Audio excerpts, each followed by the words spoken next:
Hello दोस्तों, स्वागत है आपका अपने चैनल एग्री मंत्रा में changing the way of thinking. हम कुछ सेशन से एग्रोनॉमी के इम्पोर्टेंट एमसीक्यू देख रहे थे। इस वीडियो में भी हम ओवरऑल जो एग्रोनॉमी के कुछ टॉपिक्स हैं वो कवर करेंगे। आप क्या करें, जो क्वेश्चन मैं ये वीडियो में एक्सप्लेन कर रहा हूँ उसके रिलेटेड जो भी बाकी की इंफॉर्मेशन होती है वो आप पढ़ लीजिएगा। यानी वो सभी टॉपिक्स एग्रो की सिलेबस में आते हैं, एग्रोनॉमी की सिलेबस में आते हैं। तो इससे आपका मैक्सिमम जो सिलेबस है एग्रोनॉमी का वो कवर हो जाएगा। बाद में आपका जो एग्री मंत्रा का ऐप है वो लॉन्च हो चुका है। उस पर यूपीपीएससी का कोर्स भी लॉन्च हो चुका है, उस पर ऑफ़र भी शुरू है, आप ज़रूर देख लीजिएगा। और ऐप डाउनलोड करने के लिए लिंक डिस्क्रिप्शन में दी गई है वीडियो के। तो शुरू करते हैं questions. Question number 1, according to क्रीडा what is the depth of deep flowing. यानी क्रीडा के अनुसार गहरी जुताई कितनी सेंटीमीटर गहरी होनी चाहिए, ये पूछा गया है। क्रीडा आपको पता होगा, central research institute of dryland agriculture जो हैदराबाद में स्थित है, उसके अनुसार डीप फ्लोइंग की जो डेप्थ होती है वो कितनी है। तो वो इसका राइट आंसर है 25 to 30 सेंटीमीटर्स।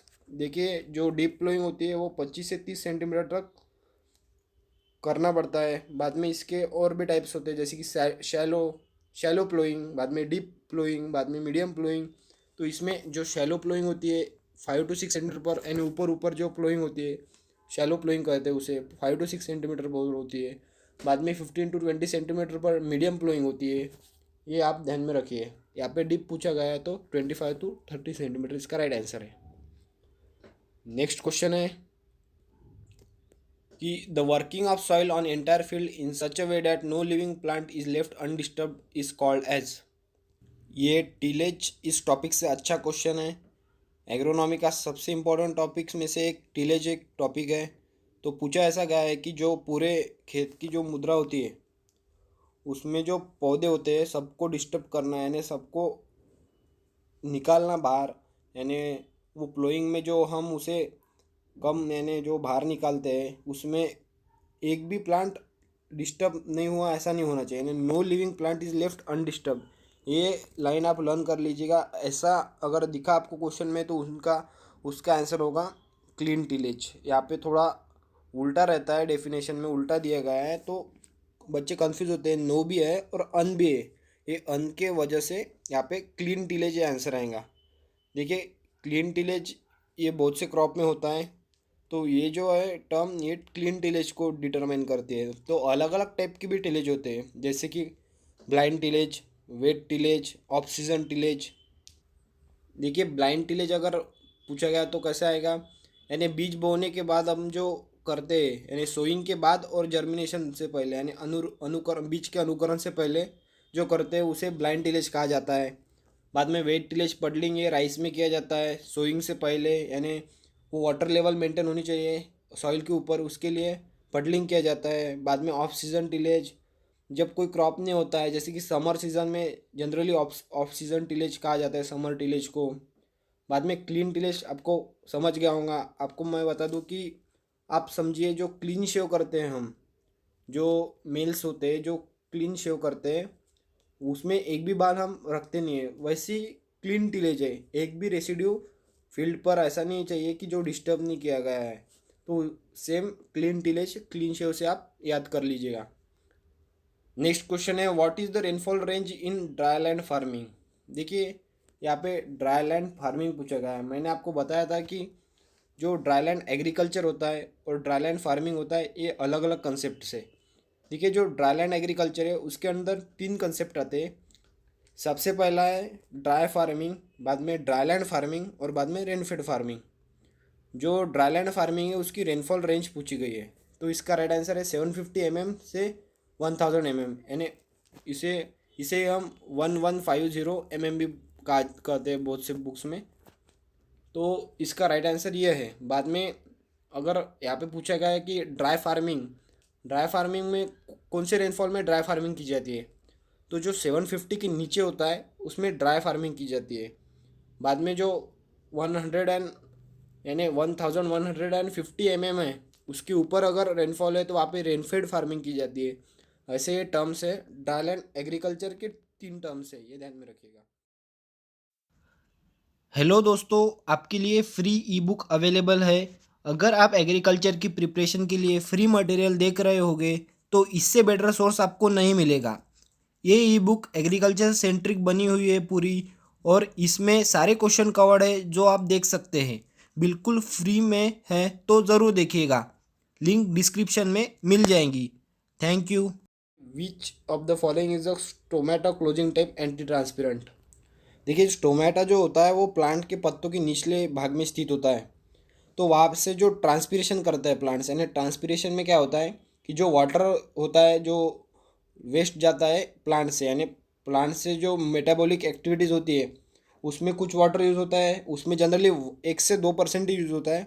बाकी 98 से 99% तक वाटर स्टोमेटा से ट्रांसपीरेशन के रूप में बाहर निकल जाता है। तो 99% जो ट्रांसपीरेशन होता है यानी वाटर लॉस होता है प्लांट से, वो रोकने के लिए एंटी ट्रांसपेरेंट बनाए गए हैं। तो यहाँ पे अलग अलग प्रकार के अलग अलग टाइप के जो एंटी ट्रांसपेरेंट्स होते हैं, जैसे कि ग्रोथ रिटार्डिंग टाइप होता है, बाद में रिफ्लेक्टिंग टाइप होता है, बाद में फिल्म फॉर्मिंग होता है, बाद में जो यहाँ पे क्या पूछा गया है कि स्टोमेटा क्लोजिंग टाइप कौन सा है इसमें का। तो इसका राइट आंसर है PMA, फिनिल मर्क्यूरिक एसीटेट, ये इसका राइट आंसर है।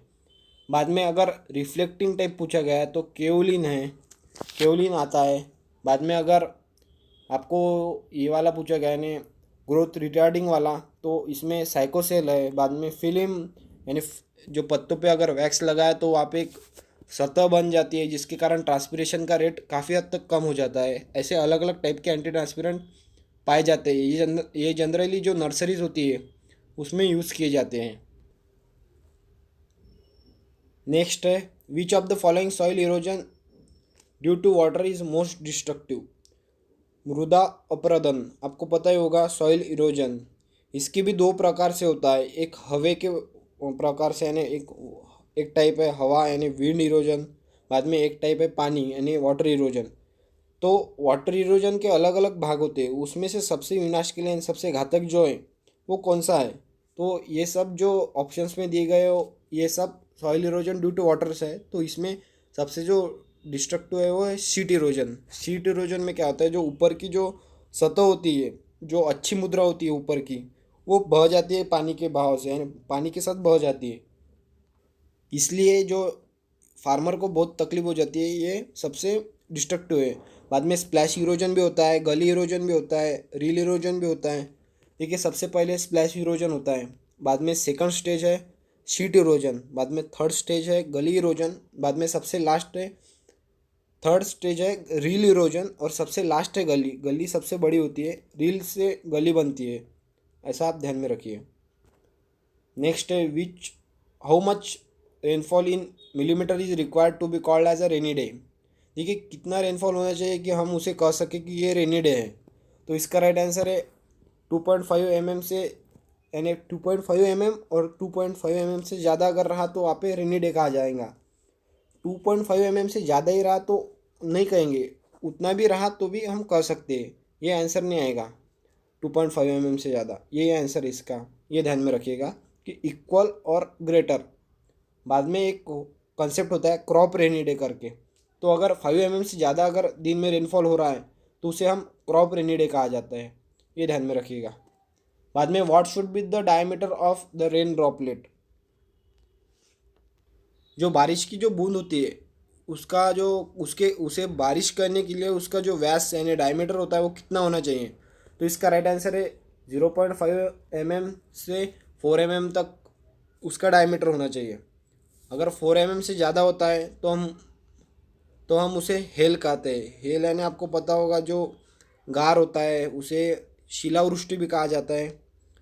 वो जो 4 mm से अगर ज़्यादा रहा तो उसे हेल कहा जाता है। अगर 0.5 mm से कम रहा, यानी 0.5 mm से कम रहा तो उसे ड्रिजल, यानी वो जो शावर जैसी बारिश होती है तो उसे वो कहा जाता है ड्रिजल।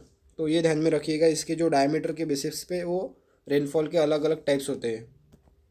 बाद में which of one of the following is not used in cloud seeding. ये भी एक मेट्रोलॉजी से अच्छा क्वेश्चन है।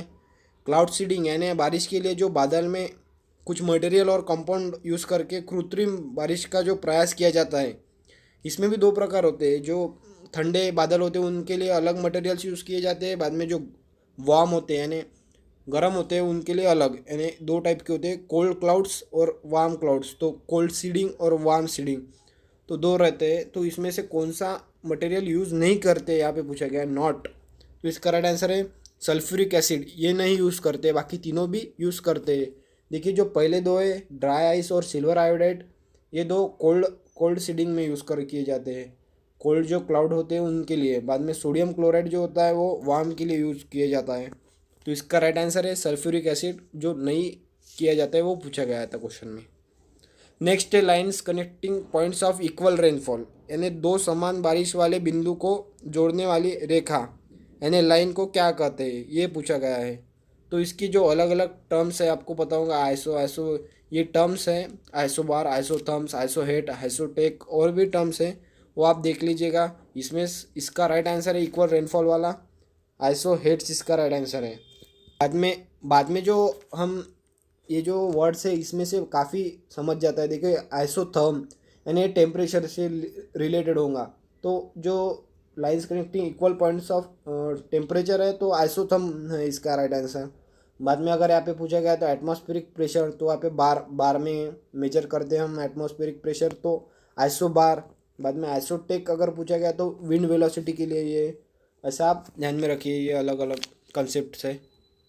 बाद में what is the family of sesame, यानी जो सीसेम होता है तिल, आपको पता होगा तिल, तो उसकी फैमिली पूछी गई है। तो इसका राइट आंसर है पेडालिएसी। बाद में टीलिएसी, टीलिएसी नहीं है इसकी फैमिली, काफ़ी बच्चे कंफ्यूज हो जाते हैं टीलिएसी में। टीलिएसी जूट और फालसा इसकी होती है। बाद में पेडालिएसी ये सीसेम की है। बाद में जो अस्टरेसी है ये सनफ्लावर सैफफ्लावर इन क्रॉप्स की होती है। बाद में मालवेसी ये कॉटन भिंडी ये कुछ क्रॉप्स में होती है, ये ध्यान में रखिए अलग अलग फैमिलीज़। बाद में what is the scientific name of safflower, scientific name ये सबसे बेसिक क्वेश्चन होता है। एग्रोनॉमी के कौन से भी क्रॉप का साइंटिफिक नेम आपको पूछ सकते हैं, इसमें सबसे कंफ्यूजिंग होते हैं मिलेट्स। तो ये आप मिलेट्स के अच्छे से करके जाना कहाँ पे भी कौन से भी एग्जाम के लिए। यहाँ पे पूछा गया है सैफफ्लावर का, तो इसका राइट आंसर है कार्थेमस टिंक्टोरियस। बाद में सनफ्लावर अगर पूछा गया तो हेलियांथस एनस। बाद में होर्डियम वल्गैरी ये बार्ले का है। बाद में एवेना सटाइवा ये ओट्स के लिए है। ये सब साइंटिफिक नेम याद कर लीजिएगा। नेक्स्ट क्वेश्चन है stacking is an important operation in which of the following crop. मैंने आपको पिछली वीडियो में बताया था कि अलग अलग जो ऑपरेशंस होते हैं अलग अलग क्रॉप्स में ये काफ़ी इंपॉर्टेंट रोल प्ले करते हैं, एग्ज़ाम में आते हैं एक आधा ना एक आधा। तो इसका क्या पूछा गया है स्टैकिंग, स्टैकिंग कौन से क्रॉप में ये प्रक्रिया पाई जाती है। तो इसका राइट आंसर है टोमेटो। टोमेटो में क्या होता है एक लकड़ी जैसे वो अपने इसमें प्लांट के ब्रांच के बाजू में इंसर्ट किए करते हैं, उसके कारण क्या होता है जो पौधे को सपोर्ट मिलता है, तो उसे स्टैकिंग कहते हैं। बाद में which is the best soil for cotton cultivation, ये तो आपको पता ही होगा किसका राइट आंसर है ब्लैक सॉइल। ब्लैक सॉइल इसके लिए इसे ब्लैक कॉटन सॉइल भी कहा जाता है। कौन से मुद्रा में सबसे अच्छी होती है कपास के उत्पादन के लिए पूछा गया है, तो ब्लैक कॉटन सॉइल। इसके नाम में आपको पता चल जाएगा कि ब्लैक सॉइल और ब्लैक कॉटन सॉइल भी इसे कहा जाता है, ये यूज़ होता है कॉटन के लिए। नेक्स्ट है which of the following is a causal organism of stem rust of wheat, जो अलग अलग रस्ट होते हैं व्हीट में उसके लिए कॉजल ऑर्गेनिज्म पूछा गया है। तो आपको पता होगा कि रस्ट के 3 प्रकार होते हैं गेहूं में, एक स्टेम जिसे कि ब्लैक रस्ट कहा जाता है, स्टेम रस्ट कहा जाता है, इसका राइट आंसर है पक्सिनिया ग्रामिनिस टीटीसी, ये इसका कॉजल ऑर्गेनिज्म है। बाद में स्ट्रीफॉर्मिस ये येलो और स्ट्रिप रस्ट का होता है, पक्सिनिया स्ट्रीफॉर्मिस, स्ट्रिप ये आप ध्यान में रखिए स्ट्रिप के लिए, और इसे येलो रस्ट भी कहा जाता है। बाद में जो पक्सिनिया रेकॉन्डिडा टीटीसी है ये लीफ रस्ट और ब्राउन रस्ट इसे कहा जाता है, इसके लिए ये वाला कॉजल ऑर्गेनिजम्स है, ये ध्यान में रखिए 3 अलग अलग रस्ट है वीट के। बाद में नेक्स्ट है on which crop first AICRP started, all India coordinated research project, ये कौन से क्रॉप पर सबसे पहले शुरू किया गया है। तो इसका राइट आंसर है मेज़। 1957 में मेज़ इस क्रॉप में सबसे पहले AICRP ये शुरू किया गया था। नेक्स्ट है the edible part of sweet potato is, edible खाने के लिए जो उपयुक्त पार्ट होता है स्वीट पोटैटो का वो कौन सा है। तो इसका राइट आंसर है एडवेंटिशियस रूट, ये खाते हैं हम स्वीट पोटैटो का, ये ध्यान में रखिएगा। बाद में agronomic measures are used where slope is. देखिए एग्रोनॉमिक मेजर्स होते हैं कुछ, और कुछ होते हैं जो एग्रोनॉमिक नहीं मैकेनिकल होते हैं, यानी मैकेनिकल मेजर्स होते हैं और एग्रोनॉमिक मेजर होते हैं। जो अगर स्लोप लेस देन 2% रहा तो वहाँ पे एग्रोनॉमिक मेजर्स यूज़ किए जाते हैं, और अगर 2% से यानी 2% से ज़्यादा रहा स्लोप तो वहाँ पे मैकेनिकल मेजर्स जैसे कि कंटूर बंडिंग, ग्रेडेड बंडिंग, ये अलग अलग मेजर्स होते हैं। ये 2% से ज़्यादा स्लोप रहा तो वहाँ पे यूज़ करते हैं। नेक्स्ट क्वेश्चन है horizontal heat transfer from warmer area to colder area is called as. यहाँ पे एक इफेक्ट के बारे में डिस्क्राइब किया गया है, यानी हॉरिजॉन्टल जो हीट ट्रांसफ़र होती है आड़ी, यानी जो सतह से लगकर आड़ी जो हॉरिजॉन्टल हीट ट्रांसफ़र होती है from warmer area to cooler area, तो इसे क्या कहा जाता है? तो इसका राइट आंसर है क्लोथ लाइन इफेक्ट। देखिए इसे क्लोथ लाइन इफेक्ट कहा जाता है। बाद में अगर क्वेश्चन में वर्टिकल पूछा गया है, यानी ऊपर की नीचे से ऊपर अगर जा रहा होगा warmer area to cooler area vertically, तो वहाँ पे ओएसिस ये इफेक्ट आएगा, ओएसिस। बाद में जो ग्रीन हाउस इफेक्ट है ये आपको सबको पता ही होगा कि ये टेम्परेचर जो अर्थ का बढ़ रहा है उससे रिलेटेड है, कुछ गैसेस की वजह से। बाद में यूट्रोफिकेशन क्या होता है? एक्यूमुलेशन ऑफ न्यूट्रिएंट्स, यानी एक्यूमुलेशन ऑफ न्यूट्रिएंट्स यानी एक जगह पर जो पोषक तत्व का साचना यानी सींचन करना, वहाँ पे जो एक जगह पर ये हो जाता है, यानी ये जनरली पॉन्ड और लेक में जो न्यूट्रिएंट जमा हो जाते हैं, ये मैनमेड होता है। तो इसमें यूट्रोफिकेशन ये टर्म उससे रिलेटेड है, यानी एक्यूमुलेशन ऑफ न्यूट्रिएंट्स, ये ध्यान में रखिएगा यूट्रोफिकेशन। नेक्स्ट है crops grown to supplement the yield of main crops are called as.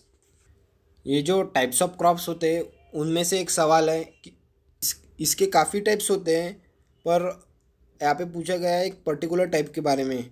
तो इसका राइट आंसर है ऑगमेंटिंग क्रॉप। जो जो जो मुख्य क्रॉप होता है अपना, उसको यानी जो उसकी ईल्ड सप्लीमेंट यानी उसको बढ़ाता है, उनके उत्पादन को बढ़ाता है, तो ये जनरली उसे एगुमेंटिंग क्रॉप्स कहा जाता है।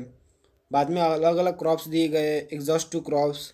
एग्जॉस्टिव यानी पोषक तत्व खींच लेते हैं, यानी वो दूसरों को यानी नेक्स्ट टाइम जो क्रॉप आएंगे उनके लिए कुछ बचता नहीं है। एग्जॉस्टिव क्रॉप जनरली ये सीरियल्स होते हैं, एग्जॉस्टिव क्रॉप। बाद में ट्रैप क्रॉप्स, किसी भी पेस्ट का अटैक अपने मुख्य क्रॉप यानी मुख्य फसल पर, और उनको बचाने के लिए मुख्य फसल को पेस्ट के अटैक से वो बॉर्डर पे उगाए जाते हैं, वो ट्रैप क्रॉप होते हैं। वहाँ पे पेस्ट चले जाते हैं और मुख्य क्रॉप बच जाता है, उसमें ज़्यादा अटैक नहीं होता है। ये इसका मेन उद्देश्य होता है।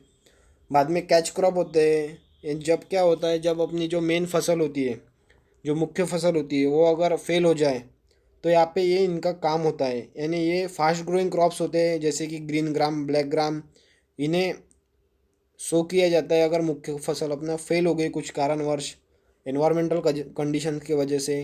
तो वहाँ पे जो ग्रीन ग्राम ऐसे जो कम कम सीज़न वाले यानी 60 डेज में ग्रीन ग्राम आता है, तो ये अच्छा अपने को इनकम के लिए, कुछ नहीं आने से अच्छा है ये कुछ अगर हमने शो कर दिया तो कुछ तो यील्ड आएंगे हमारे।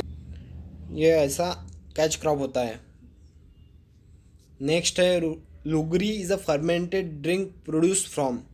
देखिए इसका राइट आंसर है बार्ले। आपको मैंने पता था कि जो माल्टिंग प्रोसेस होता है, यानी माल्टिंग प्रोसेस जो बार्ले में होता है, उससे ये अलग अलग टाइप के लिकर्स, बीवरेजेस ये बनाए जाते हैं। उसमें से एक है लुगरी। लुगरी ये बार्ले से बनती है, ये ध्यान में रखिएगा। नेक्स्ट है question of the day. The first irrigation before sowing of crop for seed germination and seedling establishment is called as. यानी जो हम बीज बोते हैं उससे पहले अगर हम जो सिंचाई देते हैं, मुख्य उद्देश्य उसका क्या होता है कि बीज अनुकरण में मदद करना, तो उसे क्या कहा जाता है? एक टर्म है, इसमें आप थोड़ा कंफ्यूज हो सकते हैं, पर आप अच्छे से पढ़िए और देखिए। इसका आंसर मुझे कमेंट बॉक्स में ज़रूर दीजिएगा। नॉर वाटरिंग है कि डेल्टा है कि ड्यूटी ऑफ वाटर है कि पाल्को है, ये सब कंसेप्ट आप देख लीजिएगा और इसका राइट आंसर कमेंट में ज़रूर दीजिएगा। आशा करता हूँ आपको वीडियो अच्छा लगा होगा और हेल्पफुल भी लगा होगा। वीडियो अंत तक देखने के लिए धन्यवाद। जय हिंद, जय भारत।